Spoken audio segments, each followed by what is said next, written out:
crazy. And you could go to the address and verify. The address is 3719 Mac Court. But I want you to handcuff me first. All right, let me pull up really quick. What the hell is going on, dude? What the hell, dude? Hold on, I got us. Get out, cuffs. Turn your camera on.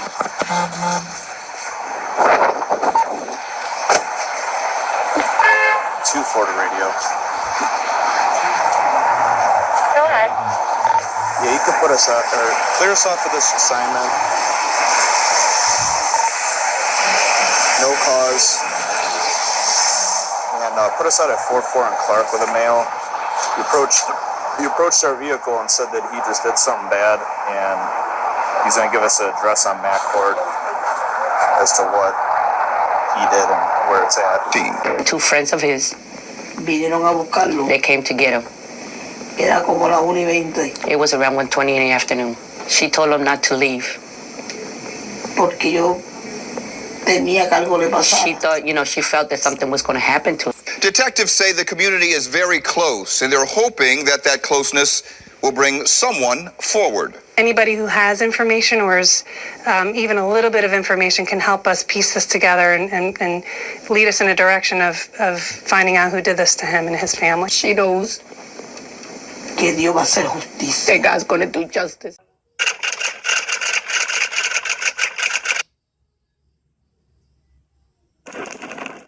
January 13th, 2023. Just another snowy Friday evening in the Brooklyn Center neighborhood of Cleveland. Inside her home, 34-year-old Angelique Gonzalez was enjoying some quiet time with the people she cared about most. She and her husband, Anthony Tone Booth, were in one room, while her teenage son, Jaden, their 8-year-old daughter, and her 70-year-old father, Juan Angel Hernandez, were each in separate rooms. Down in the basement was her brother, 41-year-old Martin Muniz, keeping to himself. It was the kind of night where you don't think twice about what might happen next. But that was all about to change, and in the worst possible way. Just after 7 p.m., something deeply unsettling happened inside the house, prompting Muniz to leave in a hurry. Once outside, he calmly waved down a passing police cruiser, and what he said next left them stunned. I'm serious. I'm not crazy. And you could go to the address and verify. The address is 3719 Mac Court. But I want you to handcuff me first. All right, let me pull up really quick. What the hell is going on, dude? What the hell, dude? Hold on, I got us. Get out, cuffs. Turn your camera on.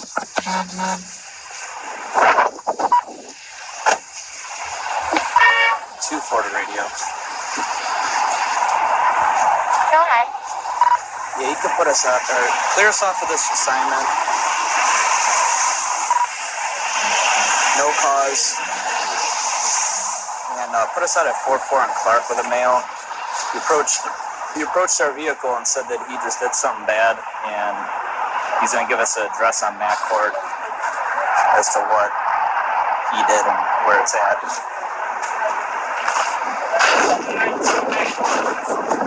3719 Mac Court.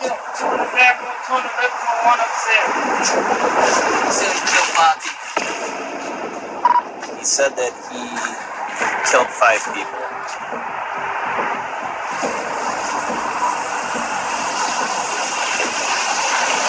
Hey, you guys, I got a find real fast. You got an ID on you? While Muniz was standing outside, calmly confessing his alleged crimes to the officers, 911 calls were pouring into the Cleveland Police Department dispatch center. Yeah, Cleveland Police. This is Operator Taylor. How can I help you? Hi, Tara. I got a phone call from my ex-boyfriend that he just killed his whole family, and his mother's on his way there to the house. Okay, what's the address? 3719 Mac Court. 3719 Mac Court. 3719 Mac Court. Is that a single, double, one apartment? I think it's a single. It's a house. The one he said he killed was his sister, brother-in-law, 2 kids, and his sister's father. Okay, ma'am, hold on 1 second. He said he texted you this. No, he called me to tell me that. You think he's serious? When the first time he called, he was crying and told me that he loved me, that he's always going to love me, and he's never going to see me again. And he was very highly upset and then hung up. When I called him back several times, he refused to answer. Okay, can you name the people again you said who he said he killed? It's the sister. Her name is Angelique. The husband, Tone. 2 kids. 117, I think the other little girl 6. And the father. His name is Angel. All right, what's your ex-boyfriend's name? His name is Martin, Martin, Muniz, Muniz. What's his date of birth? 11/24/71. Is he black, white, Hispanic? He's Hispanic. I know he's walking right now because when he FaceTimed me, he was walking. You know he's wearing? He's wearing a red hoodie. It has like a logo on the left side of the shirt. The hoodie is up, but underneath the hoodie, he's wearing like a cap, like a white, like a snow cap, I guess you can call it. He has a full beard. You know where he's walking towards? No. You think he's wearing, okay, a red hoodie? Yeah. And you know what color pants or no? No. I'm assuming he's wearing jogging pants because his jeans don't fit him, he says. Does he have any mental or physical disabilities? No, he's bipolar, but he did tell me that he has a gun and he still has 2 bullets in it. Do we know what kind of gun? No.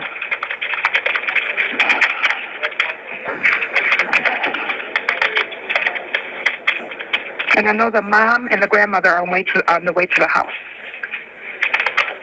His mother? Her mother. Well, it's their mother, yeah. His ex-boyfriend's mother? Yes. You know her name? You said he's known to have what kind of disorder? He's bipolar. He has bipolar issues. Do we know anything else? No, he's been in prison before. He's been there a total of 21 years of break, but it was never for murder. It's always been drug charges.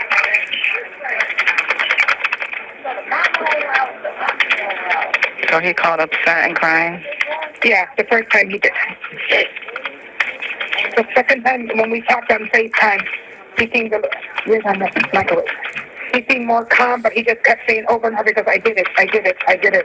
So when he called back, he seemed calm? Yeah, but he kept saying, I killed them all. Okay.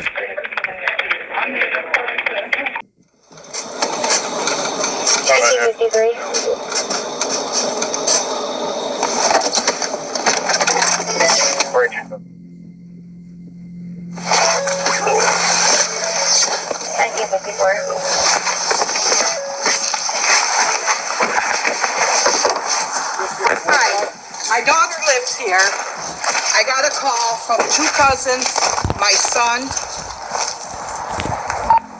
murdered them all. I don't know. I just got here and I don't trust him, so I was afraid to knock on the door. I was waiting for you guys. His son's not here, I don't believe. Yeah. He approached Do you know the cousin? Does he have mental disorders? What's up? Who? Who's the guy that called? My son, yes. Yeah. He was locked up for 20 years. Yes, he's got mental What was he issues. locked up for? All kinds of violations.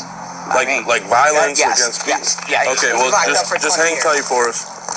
But, my daughter's car's at home. Oh, my God, my whole inside is just shaking. Yeah.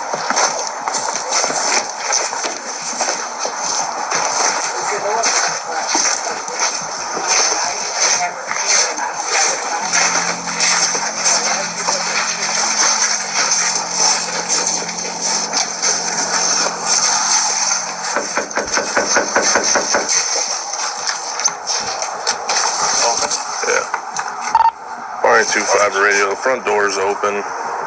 It's just unlocked. It's not all the way open. Copy. You want me to walk in first and call my grandkids? No, man, no. Hey, Sarge, My given daughter, she permission got to go inside his... husband. Are you trying to call her? I called all of them. No one's answering. Now yourself going radio with here. what's the upstairs though? Hey, we don't need permission. We had 2 females We don't need permission. en route to the location. I wasn't notified of anyone being inside. Cleveland Police! Did not enough to go keep getting one through the door. So yeah, you can go check it.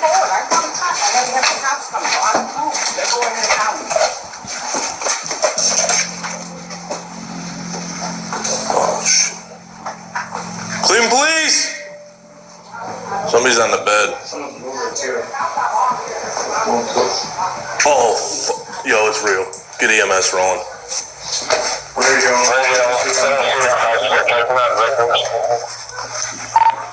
You got 1 female on the ground. According to a probable cause affidavit, officers found 5 victims, each shot in the head. 3 victims, 16-year-old Jaden Baez, 34-year-old Angelique, and 70-year-old Miguel Angel Gonzalez, were pronounced dead on arrival. 2 victims, 48-year-old Anthony Booth and his 8-year-old daughter, were transported to a nearby hospital.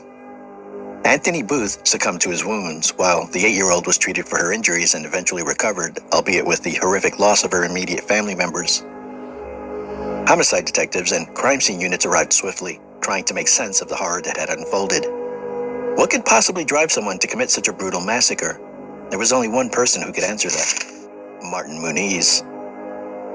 He was taken to the station for questioning, and what he revealed to detectives wasn't just disturbing.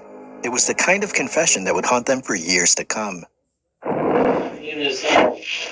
Detective Schultz and I, Chuck and I, were really not too up to speed on what all is taking place here this evening. Well, I tried to kill my sister's whole family, but 2 of them got lucky and lived.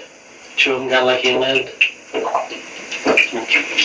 The other 3 didn't. What prompted that? Just the way people treat me. Okay. You know, I came home from prison. I didn't bother nobody. I tried to get a job. They're going to tell you when they scrambled through my tablet. I was on Deed. I did job interviews. I went to Catholic churches. Just couldn't get a job. And then they make food, but they eat it all. So by the time I get to it, there's nothing to eat. And all they tell me is that's my business. Okay. So I let that go on for months. You know, I got blisters on my feet from walking 11 miles trying to get a job, but you guys got 2 cars and you can't drive me? Sure. So I killed them. So how long have you been living at the house on that? Couple of months. Couple months. And again, I don't know anything about your history, Mr. Muniz. How long have you been out of prison? 4 years. 4 years? Okay. Have you been staying at your sister's the whole time? No, I've been to Texas, I've been to Jersey, I've been to Illinois, here. So, Mr. Muniz, can you walk us through the events of this evening, how it transpired? Or? No, I came upstairs to eat, and I asked my sister's dad, no, I'm lying. I asked Jaden, her son, I said, yo, where's the rest of the food at? He said, no, it's gone. I'm like, what you mean it's gone? I didn't even eat yet. So he was like, well, I don't know what to tell you. So I said, okay, well, where's my sister at? So I asked my sister, I said, where's the food at? She said, I don't know. Why are you asking me? I said, okay. I said, yo, I didn't eat. We're going to have a problem. Nobody said nothing. So, they had to go. What happened when you left the house? Do you recall where you went? I don't know, man. I just wanted a gun in my hand. Sure. Any idea where you put that? No. Not certain. Did you take it out of the house with you? Yeah, it was on me. I don't know where I put it at. I had to put it somewhere. But you left the house with the gun? Yeah, I wasn't going to leave it there. This ain't the first time I'm killing somebody. I got caught with the first gun on the first body. They just couldn't prove it was me. Where was that at? New Jersey. I gave the guy's name is Jamie Molina. I killed him on October 13, 2013, Northgate Park, broad daylight. Why'd you do that? He robbed me. What was his name? Jamie Molina. You can call him and verify if you like. All the way over to Clark Avenue, is that where you flagged on the police? Yeah, I guess. I just want to see any cop, man, just so I can go back home. I don't belong on the streets. I don't. You got other people who belong on the streets. I don't. They should have never let me home. So when you left the house for a walk, did you like throw it in the garbage can, or on the street? I don't know. My mind was just focused on, I need to go home. I didn't care about where the gun was at. I didn't care about if they was looking for me, nothing. I just wanted to come back home. Where's home? The box. I don't want nothing else. So I'm guilty of it. You can write it down. I don't really care. Can you at least describe the gun? What kind of gun was it? I don't know, man. It used to kill people, dude. I didn't look at the details of the gun. Where'd you get it? That I don't know. Was it just at the house? I don't know. Are you hungry? Do you want something? No, I want to remember. That's what I'm saying, is if you're hungry, you need something to help you, you know? Mr. Muniz, are you on any medications at the current moment? No. I'm normal, I guess. Well, I don't know what the hell they're gonna call me now.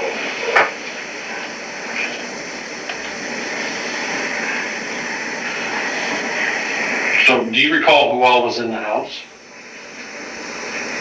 Well, I know I walked into my sister's room and I shot Tone first. You say Tone? Yeah, Anthony. Is that the 16-year-old? No, that's the black dude. I shot him first. The boyfriend? My sister's husband. Okay. And then my sister looked at me and put her hands up and I shot her. And then I walked out the room and my niece told me, how you doing? And I didn't want to shoot her. I didn't want her to die. So I didn't shoot her in the head. The boy I shot in the head. Then I went upstairs and I shot him in the face. Who? Angel. And then I came back downstairs and I walked back in my sister's room and I shot Tone again. And then I went next to my sister and I put a bullet in the back of her head. Now, your niece, was she shot at all? Yeah, I shot her, but I didn't want her to die. Okay. She's harmless, just... I wouldn't have killed her son either. But, I don't know, man. I don't know.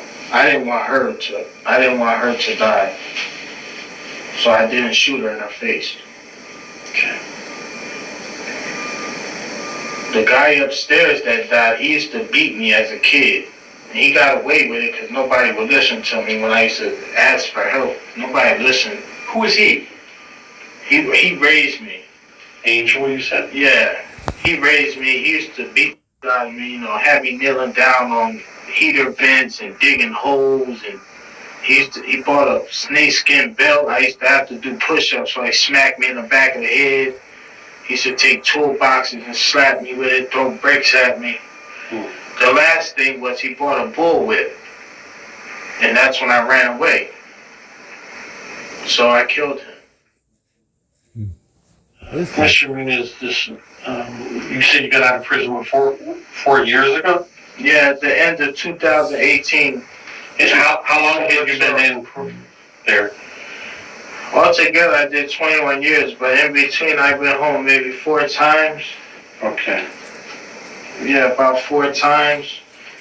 2013, December 13, 2013, I got caught.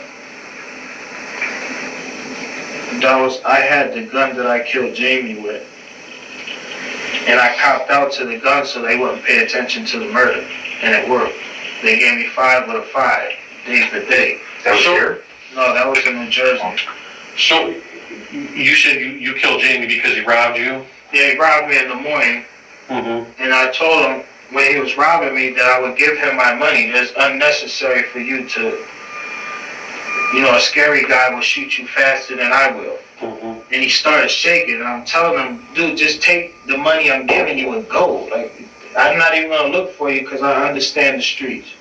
Sure. And he kept doing it, and then he slapped me with the gun. And his mistake was he allowed me to look up. So he had prison Reeboks on and prison sweatpants on. And some type of, I don't know what the he had on his face. And he ran. So somebody brought me a gun and I started walking around. Between 3 and 4 o'clock, I seen him cross the street. I went, followed behind him. He walked to somebody's door and started banging on the door. When he walked to the sidewalk, I shot him in his face. And I walked away. That happened October. So, I don't know, I guess they was looking for somebody, I don't know.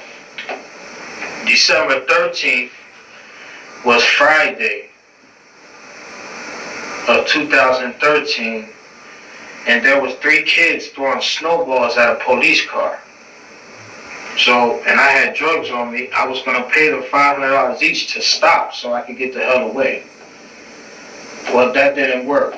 The guy's name was Chief John B. Shaw. He pulled the van over, yanked me out the van. I had the gun that I killed Jamie on me. And I told him I had it on me. They slammed me around and all that kind of extra. And when I went to court, it was supposed to be 51 years and 9 months. Well, I know that the judge was a family court judge, so I played on it. And I told her my mother had lung cancer. So she told me, well, what do you want to do? I said, I'll cop out to a certain person's charge for the gun, a 5 with a 5 right now, and you can send me down the street. And that's what she did. Before I came home, homicide came to see me. 2 of them. Some lady and a bald-headed guy. And they was asking questions about Jamie. Because I guess they ran ballistics on the pistol.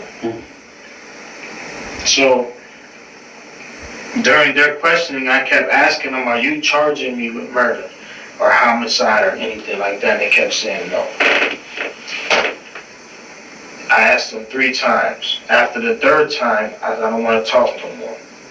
And I told the police, you could get me out of here. I don't know what you're going to do with them. They didn't catch me.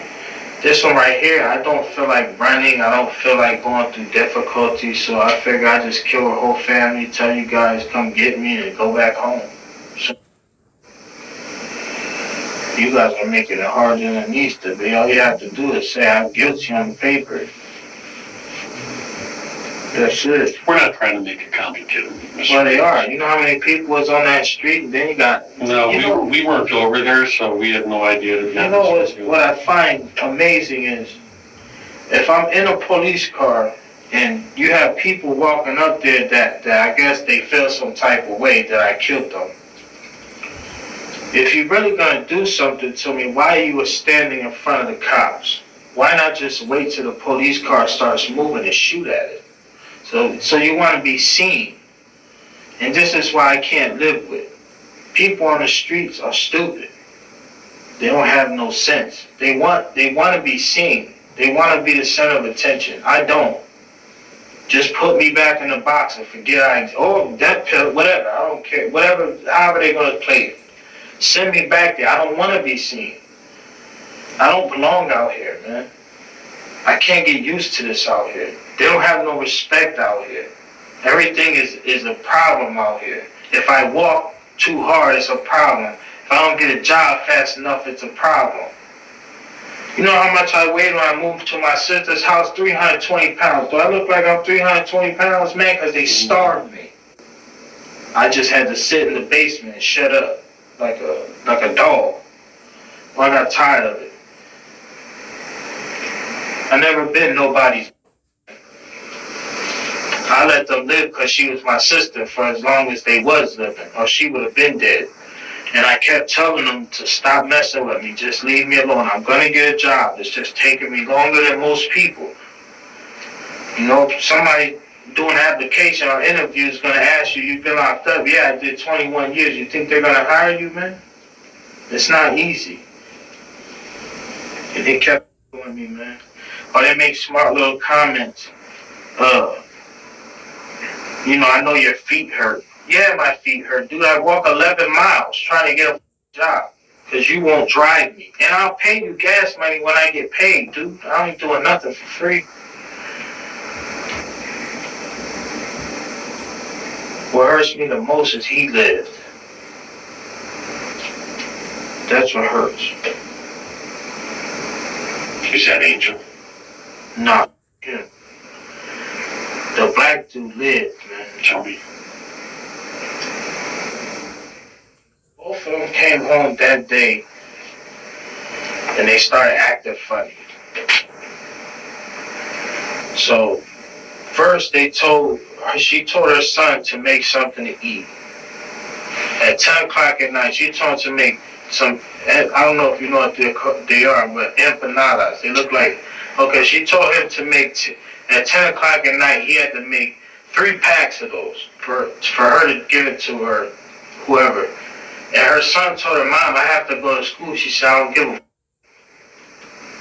So I'm like, damn, that's crazy.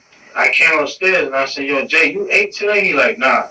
I asked, yeah, you ate today? He said, no. I said, so nobody in this house ate, but my sister wants you to make food for somebody else, to take to somebody else.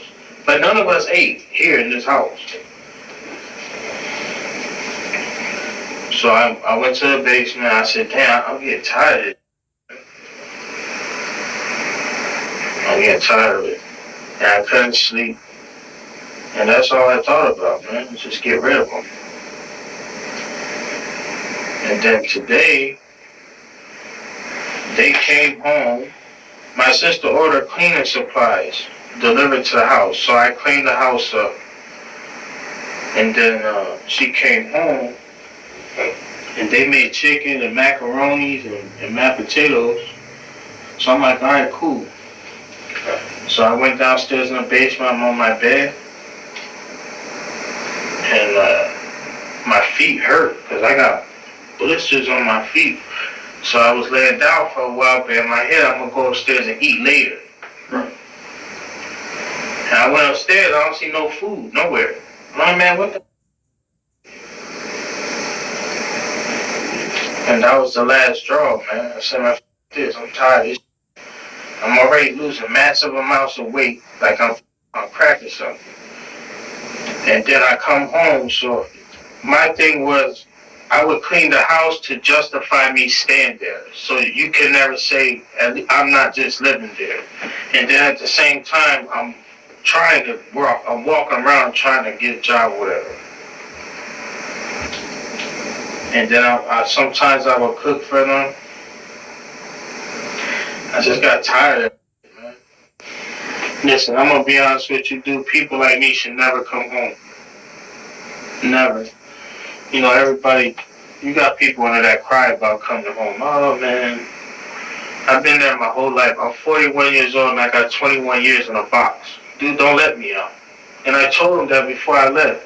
This is the biggest mistake you could do. Just let me stay. Why even let me home? I educated myself here. I don't cause trouble here. You know, when I first started my bid, yeah, of course I defend myself against tough guys. But towards the end, don't got no issue. And they still let me out. Now look, you got, I don't know how many of them died, but you got dead people. All this could have been avoided if you just left me in the box. I didn't want to come home. I didn't have nowhere to go. I met this girl, and I went to her house. Lourdes or your sister? No, my Lourdes. I met her on the internet, and I hurried up and talked my way into her house because that's the only place I could go. And then she always took care of me. I didn't have to work. She told me not to. So anything I wanted, she would buy. Here, I need a computer. She'll buy it. Never ask questions. I need a phone. She'll buy it. I need a tablet. She'll buy it. I ran myself away from her by saying she's cheating all the time. Because I'm not accustomed to being taken care of. I don't want to be there no more. And that's when I started moving around. I went to Texas. I was living on Sam Houston base for like 9 months. And then I went to New Jersey. I was living in Marlton. I don't know, for like a month, 2 months. And then I went back to Illinois. I was living in Elgin. And then I came here to Cleveland. I don't belong outside, man. So when you talked to Lourdes, that was after you did everything? Yeah, I tell her everything. I told her I did it. And she said, why? And I said, I don't know. It's done. And then I said, yo, I feel like it's a mistake, but it's already done. What can I do? And she said, I'm calling somebody. And she called somebody over here because that's why the police was there. If I would have never called her, they would have never knew they was dead. Then I could have left. Nobody would have went to that house for weeks. My phone, I had to throw it somewhere. 9 times out of 10, I shut it off so they can't track it. And I know that I separate the clip, the top bullet, and the gun. They're not together. They're probably not even next to each other. Let me tell you something. I don't know you from a can of paint, dude. People in the Army, even though, they're normal people, they have a justification for doing what they do, are similar to the guys in the street who kill people. Once it happens, your mind is no longer your mind. Your mind is only on instinct.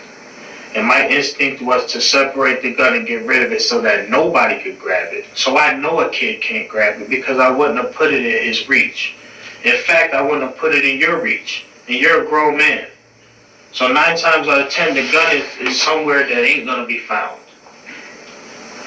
I don't know where it's at because I didn't stand around to see where it's at. I understand. I was just hoping maybe you might hit a reference. It is what it is. I don't know what streets I was walking on. All I know is once I made the decision, like, damn, I don't have nowhere else to go. I don't have no money to get on the Greyhound bus. I might as well go back home. I've been for the last year or so, every time I go to sleep, you know what, it's better for me. I had a better time in jail than I do on the streets, man. I educated myself in jail. I got my high school diploma, not a GED. I taught myself the same way they teach you in school here in jail. Out here, I'm doing nothing, but I produce nothing. I'm just in the way. So it's time to go back. You need anything? Nah, man, when they're gonna send me to the county, man, so I can get this trip started, man. I'll go find out. Hopefully, pretty soon.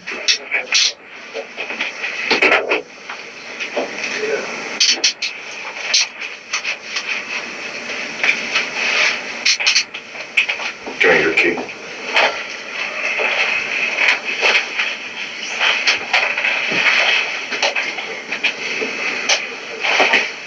Grab his jacket. Mm-hmm.